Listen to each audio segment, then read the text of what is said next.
negatif. Jadi dampaknya itu negatif pada hampir semua kehidupan, apalagi setelah zaman-zaman pandemik ini gitu. Karena itu.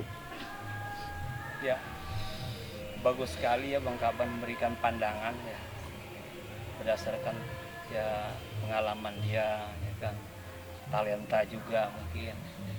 Jadi ini masukan juga. Tapi intinya bahwa memang memimpin ini harus pakai skala prioritas ya Bang ya. Skala prioritas. Sehingga kita mungkin akan melihat calon-calon pemimpin kita juga yang punya visi yang ke depan yang kuat, kokoh gitu. Kalau untuk bicara skala prioritas, apakah dia mampu menginventarisir masalah ya kan, terus bisa menggradkan menjadi apa skala prioritas ya kan, dari skala besar sampai skala kecil. Nah ini juga harus, saya pikir harus di breakdown juga.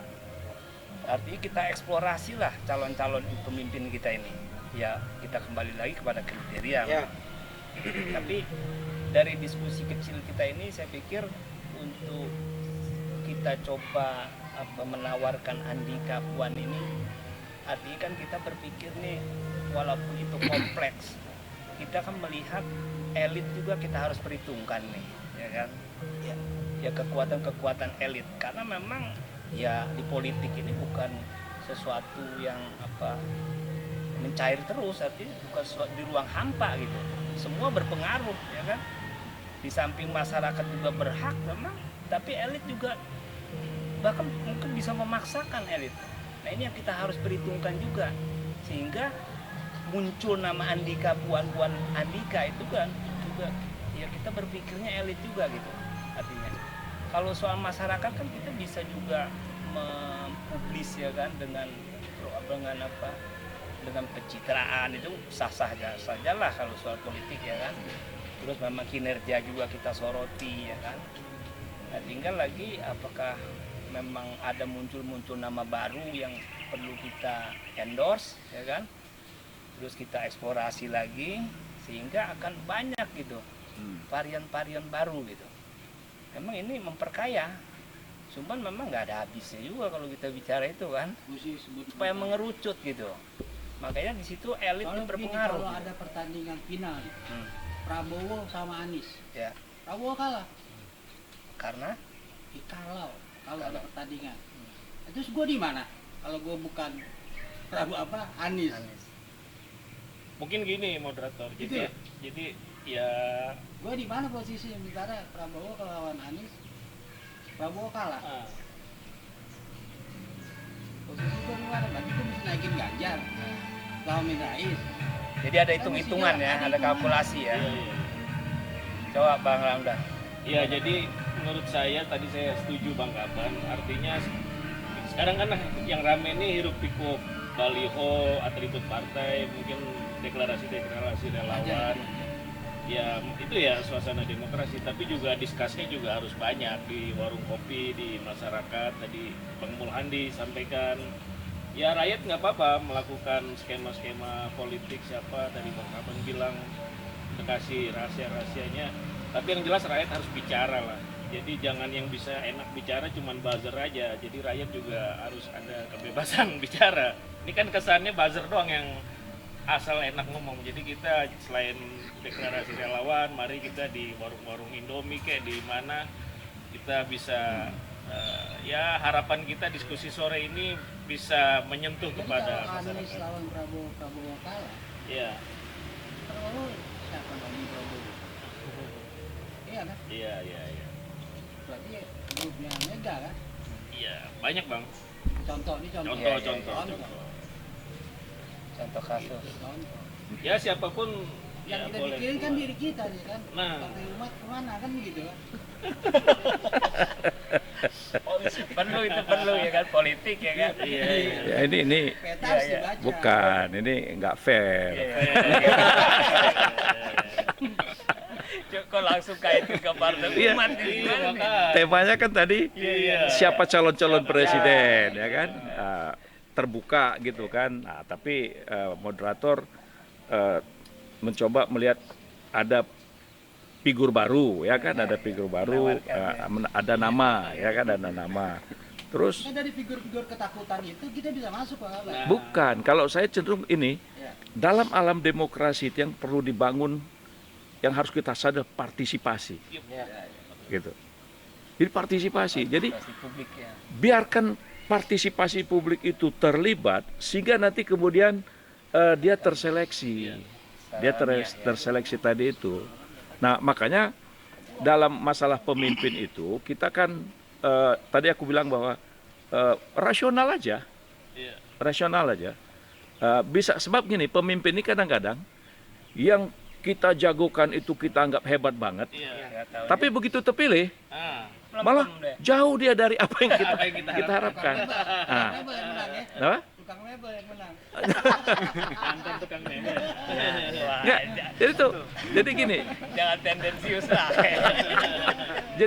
jadi kita harus berani gitu kan bahwa siapapun dia gitu kan. Ya, kalau aku sering mencoba mengotak-atik berdasarkan anu lah gitu kan. Kalau tadi ini misalnya Andika dengan Puan. Kalau Prabowo Puan, Perawan misalnya kan. Kan itu bisa jadi anu, ya kan? Jadi Anies misalnya, Anies dengan siapa kan belum ada pasangannya kan gitu kan? Yang berita terakhir dengan Erick Thohir. Apa? Ada yang nyalon-nyalonin. Ya, Burhanuddin ya. tadi ya. Jadi saya melihat gini lah. Kalau saya yang paling penting adalah bagaimana memunculkan, ya kan, banyak figur sehingga rakyat itu betul-betul punya pilihan. Iya. Dan partai-partai politik pun, di sini ya, partai-partai politik pun bisa mengusung siapa yang betul-betul bisa memecahkan masalah bangsa, gitu. Jadi pemimpin itu memecahkan masalah bangsa, bukan fanatisme aja, gitu. Kalau aku tadi tanya Pak, aku bilang kriteria, aku bilang, kita butuh pemimpin yang kuat. Ya. Betul. Kita butuh pemimpin yang kuat, butuh leadership, gitu. Karena pemimpin, kenapa leadership? Karena leadership itu mengambil keputusan. Mengambil keputusan terhadap persoalan-persoalan yang sedang dihadapi oleh bangsa ini. 5 tahun ke depan, gitu. Itu dong. Kuat bukan berarti diktator ya, Bang? Enggak, kuat. Iya. Leadershipnya kuat. Kuat. Ya. Jadi kecerdasannya, ya kan, kemudian track recordnya, gitu kan, track recordnya, kompetensinya, gitu kan. Bagaimana kalau dia terlibat dengan uang, apakah dia misalnya terkontaminasi, itu kan menarik, ya menarik. Itu kuat, butuh pemimpin yang kuat tadi. Nah, kemudian bagaimana dia merekatkan, merekatkan konteks keindonesiaan ini. Jadi bagaimana persatuan Indonesia ini makin utuh, gitu. Bukan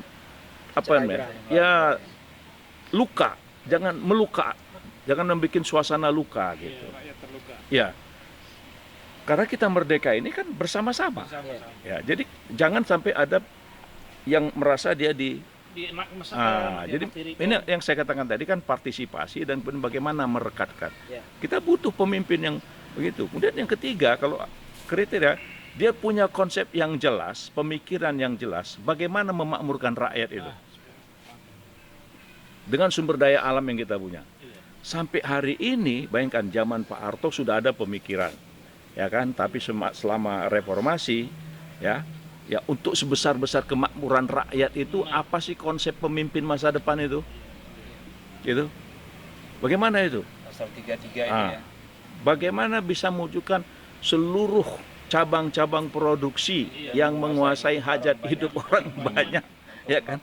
Untuk sebesar-besar kemakmuran rakyat, siapa yang punya visi itu dong?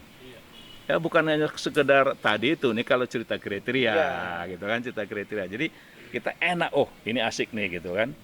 Nah, bagaimana kalau misalnya kan, masa selama reformasi ini aku ulang lagi, selama reformasi itu orang yang terkaya di Indonesia nomor 1 sampai nomor 10, dia lagi. 4L ya Bang. Lo lagi. Nah, aku tuh berharap ada presiden yang mampu melahirkan 100 orang kaya Indonesia, 50% itu pribumi misalnya. Usaha baru. Oh itu.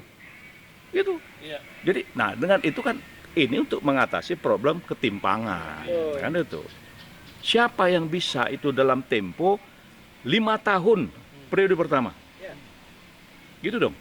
Nah 5 tahun itu dia bilang saya akan selesaikan ini, ya kan? Nah begitu rakyat merasakan ininya, actionnya, kebijakannya, ya kan? Wah kalau gitu terusin. Hasilnya jelas ya. Itu jangan Ya. ini cerita kita orang yang apa ya namanya, yang di warung kopi lah, Oke, warung warung kopi. Ya, Gitu saya Pak pikir Moderator. Makin seru nih kayaknya. Ya, Gimana? Gimana? ya kriteria itu memang kan semakin jelas ya artinya. Cuma Nah. ini kan bicara rakyat nih kan. Jadi kalau bicara rakyat itu bicara apa adanya, ya kan? Dan memang itulah kemauan rakyat. Nah tinggal elit ini menangkap gitu aspirasi grup diskusi kita ini ya kan. Nah cuman kalau kita lihat kembali lagi kepada praktisi politik kan kita mengacu kepada undang-undang politik ya kan. Semua itu kan dibatasi dengan itu kan. Threshold. Ya threshold. Terus juga semua Termasuk aturan demokrasi. mainnya ya semua aturan mainnya sudah satu paket lah gitu. Nah ini aku moderator ya. Nah, Melalui forum ini bagaimana kita harus mengajak seluruh aktivis-aktivis yang mereka akan mengisi masa depan generasi milenial ya bahwa threshold itu harus dihapus. Betul, setuju. Harus dihapus. Betul, sepakat. Ini dalam rangka apa? Partisipasi tadi. Harus Harus. ya. Jadi bagaimana supaya Calon makin banyak. ya bagaimana maaf kalian ini sebagai aktivis yang punya pikiran politik, yang punya idealisme, yang punya semangat itu bisa tampil, bisa ikut di republik ini gitu. Ya, aku ingat waktu Pak Nasir nih, ya.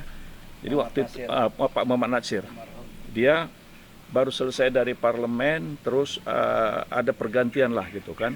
Nah, lalu Masyumi itu dapat jatah Menteri Luar Negeri.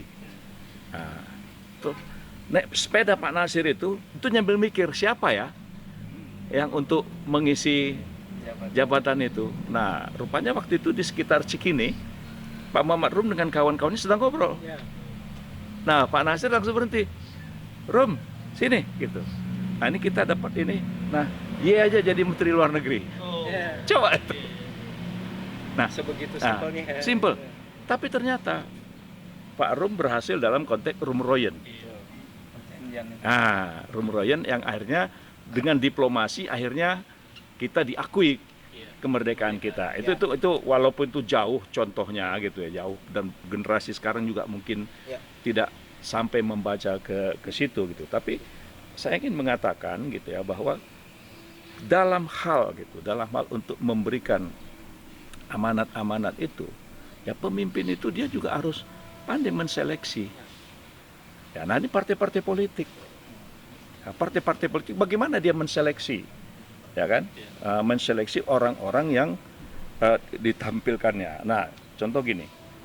Tidak bisa dipungkiri presiden yang sekarang ini itu ada petugas partai PDIP. Nah, kemudian rakyat merasakan suasana seperti sekarang ini, ya hutang, pengangguran, kebangkrutan BUMN dan sebagainya. Nah, rakyat bisa cerdas nggak? Loh, dulu aja ente calonkan si Anu yang katanya hebat bisa bikin mobil, ternyata mobilnya gaib kan gitu kan? Itu teknologi siluman. Ah itu teknologi maju ya sehingga saking cepatnya mobil itu jalan nggak kelihatan. Nah, gitu kan. Nah, begitu orang terangsang kan, terpengaruh gitu kan. Nah, ternyata nggak terwujud. Nah, lalu dia mau calonkan lagi. Ini loh calon kami. Nah, itu kan juga rakyat harus cerdas. Nah, rakyat harus cerdas gitu.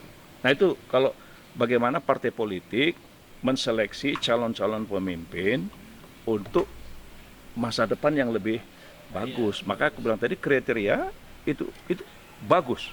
Nah, selain kriteria yang sifatnya normatif, spiritual, takwa kepada Tuhan yang Maha Esa dan sebagainya, tapi kriteria dari segi dia bahwasanya kita yakin kalau dia pegang memang kompetensi dia ada, dia bisa menyelesaikan masalah, dia bisa menentukan skala prioritas. Nah, dengan situasi kita loh, situasi kita 5 tahun yang akan datang itu kan potret hari ini. Artinya dalam ya ini persoalan hutang nih nggak main-main. Betul. Menyedihkan. Nggak main-main. Bayangkan sampai hari ini bagaimana petugas-petugas pajak itu mencari uang, ya uang 10 juta, 12 juta juga palar untuk dikumpulin untuk mengisi penerimaan negara. Nah, kan isunya nggak enak banget. Garuda bangkrut, Pertamina, Krakatau Steel. Nah, jadi kan ini kan badan itu dulu diharapkan untuk memakmurkan. Nah, siapa pemimpin yang bisa dalam tempo 5 tahun dia yakin itu bisa selesai? Tapi Gitu. kira-kira ada kemungkinan nggak calon presiden akan datang di luar polling, Pak Kaban? Kalau sekarang Kalau dibicarakan. kata beliau tadi dia kan nggak terlalu percaya. Boleh dong, Nah, boleh. boleh. Boleh. Nggak terlalu percaya. Minum ada kopi nih biar makin asik.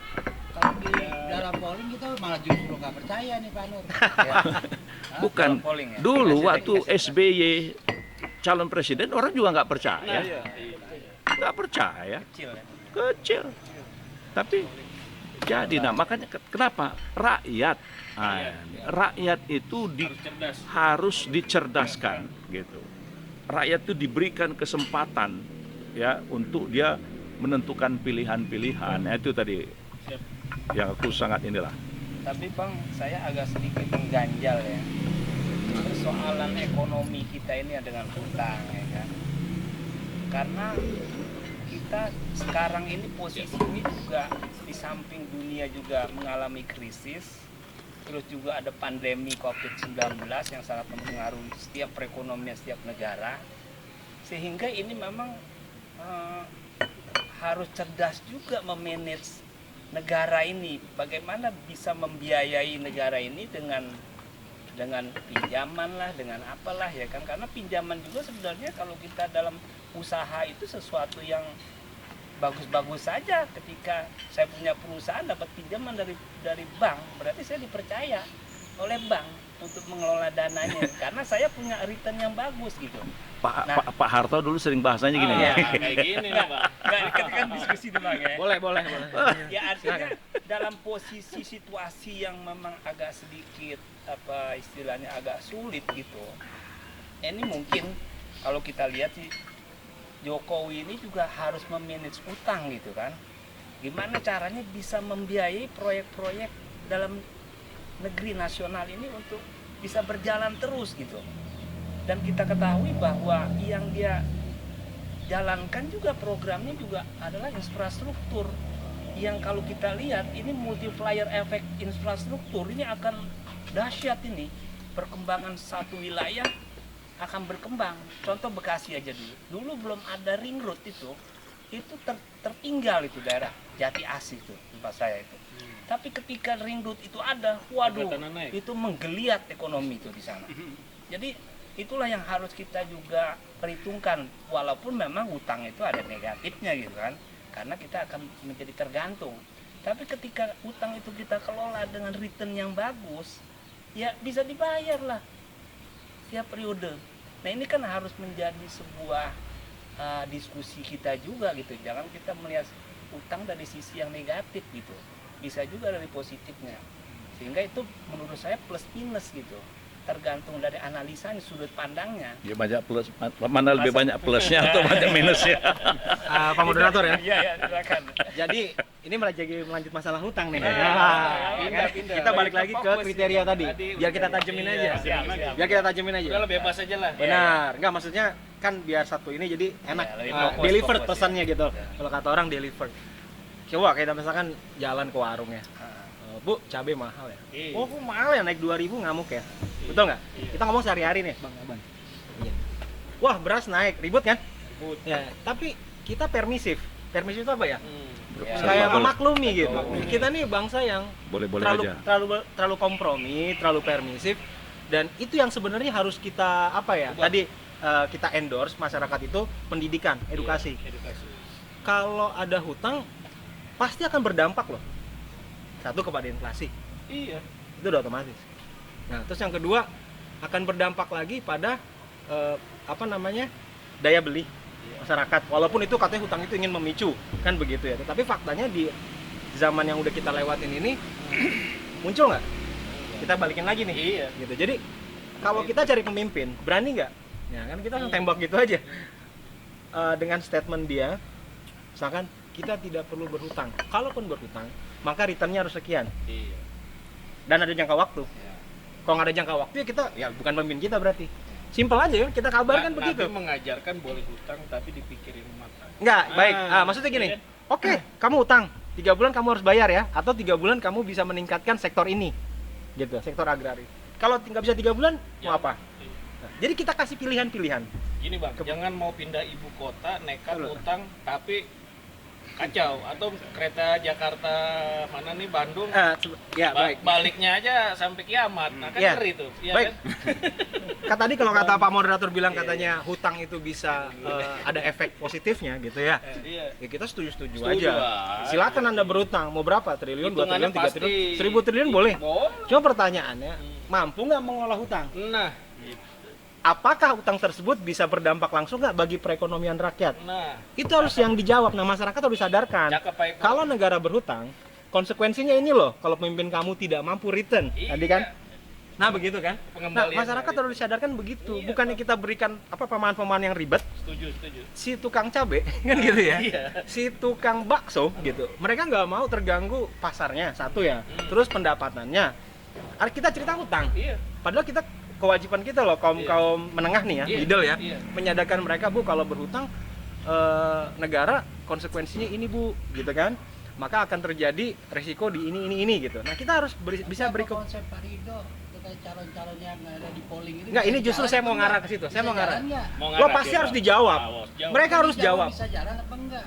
harus jalan. Bu, gimana caranya? Ya makanya harus dijawab pertanyaan-pertanyaan itu. Kalau seandainya mereka katakan tidak mampu, Iya. baiknya mereka sekarang umumkan, oh saya tidak mampu ngurus Indonesia. That's it. Nyerah. Lah iya, jangan Iya, membuang-buang tenaga, sumber daya, apapun hanya untuk kita ditontonkan sama hal yang nggak perlu gitu loh. Ibarat pemain Oke, bola Bang jadi Abang, kan? striker Halo. udah ngos-ngosan. Cadangan doang. Mendingan mundur. Nah, Ya jadi, kan, diganti. jadi ngomong kita nggak perlu formil-formil lah. Nggak perlu, Kita bebas, apa bebas, adanya bebas. aja, ya Makin kan? panas nih anak. Mungkin kita udah terinfeksi corona semua, walaupun ya kan. Iya. Lah, anggap aja lah kita Seneng gua kita sama Ridho kita nih, ini ya kan? kita ini rezim pra pandemik, pasca pandemik. Iya. Ya, kita rubah Kalau rezimnya. dari jadi calon presiden mampu apa enggak? Loh, iya saya. Iya, saya. Wah, kenapa nggak mampu? Kalau memang amanat Tuhan, gitu bahasanya. Iya. Kenapa tidak? Kalau Iya. masyarakat meminta, Harus siap. kita ambil peran itu. Orang Islam itu harus Cuma siap. pertanyaannya, saya cukup tahu diri. Iya. Nah,